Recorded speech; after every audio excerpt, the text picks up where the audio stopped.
প্ৰতিষ্ঠা কৰিবৰ কাৰণে যিসকল স্বাধীনতা সংগ্ৰামীয়ে নিজৰ জীৱনত শত শত সহস্ৰ ত্যাগ কৰিছিলে সেইসকলক সেই লাঠিৰ জৰিয়তে অপমান কৰা হৈছে।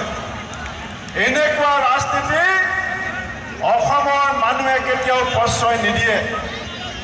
আজি যদি বিজেপিয়ে ইমানেই ৰাইজৰ কাৰণে কাম কৰিছে,